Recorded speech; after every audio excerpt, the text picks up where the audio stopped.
Cara syar'i wanita melamar pria. Islam tidak membatasi yang boleh mengajukan lamaran hanya yang lelaki. Sehingga wanita juga boleh mengajukan diri untuk melamar seorang pria. Jika itu dilakukan dalam rangka kebaikan, misalnya karena ingin mendapatkan suami yang soleh, atau suami yang bisa mengajarkan agama, bukan termasuk tindakan tercela. Artinya, bukan semata karena latar belakang dunia. Dari Sabit Al-Bunani, bahwa Anas bin Malik pernah bercerita, ada seorang wanita menghadap Rasulullah SAW menawarkan dirinya untuk Nabi SAW. Dia mengatakan, "Ya Rasulullah, apakah Anda ingin menikahiku?" Mendengar ini, putri Anas bin Malik langsung berkomentar, "Betapa dia tidak tahu malu, sungguh memalukan, sungguh memalukan." Anas membalas komentarnya, "Dia lebih baik daripada kamu. Dia ingin dinikahi Nabi SAW dan menawarkan dirinya untuk Nabi SAW." Hadis riwayat Bukhari. Bagaimana caranya? Mengenai cara, ini kembali kepada kondisi di masing-masing masyarakat.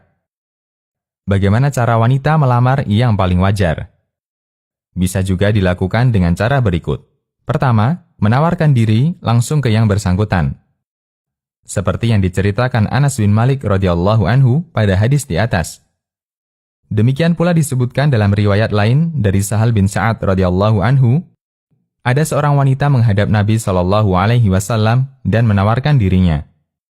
"Ya Rasulullah, saya datang untuk menawarkan diri saya agar Anda nikahi."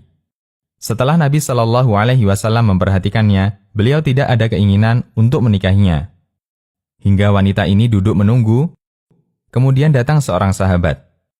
"Ya Rasulullah, jika Anda tidak berkehendak untuk menikahinya, maka nikahkan aku dengannya." Hadis riwayat Bukhari. Dan di lanjutan hadis, sahabat ini diminta untuk mencari mahar, sampai pun hanya dalam bentuk cincin besi, dan seterusnya, yang mungkin sudah sering kita dengar. Hadis ini menunjukkan bahwa sah saja ketika ada seorang wanita yang menawarkan diri untuk dinikahi lelaki yang dia harapkan bisa menjadi pendampingnya. Dalam kitab Fathul Bari, wanita yang minta dinikahi Nabi SAW tidak hanya satu. Al-Hafidh Ibnu Hajar Al-Asqalani menyebutkan beberapa riwayat yang menceritakan para wanita lainnya yang menawarkan diri untuk Nabi SAW. Di antaranya Khawlah binti Hakim, Ummu Syuraik, Fatimah bin Syuraih, Laila binti Hatim, Zainab binti Khuzaimah, dan Maimunah binti Al-Harith. Fathul Majid. Kedua, melalui perantara orang lain yang amanah, termasuk melalui perantara keluarganya, ayahnya, atau ibunya, atau temannya. Ini seperti yang dilakukan Umar bin Khattab radhiyallahu anhu ketika putrinya Hafsah selesai masa iddah karena ditinggal mati suaminya. Umar menawarkan Hafsah ke Utsman, kemudian ke Abu Bakar radhiyallahu anhum.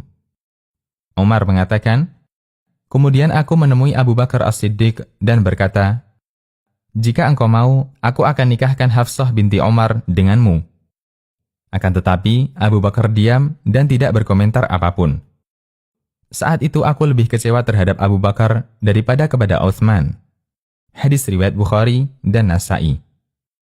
Semacam ini juga pernah dilakukan Khadijah radhiyallahu anha. Beliau melamar Muhammad sebelum menjadi nabi melalui perantara temannya, Nafisah bintu Maniyah. Kemudian disetujui semua paman-pamannya dan juga paman Khadijah.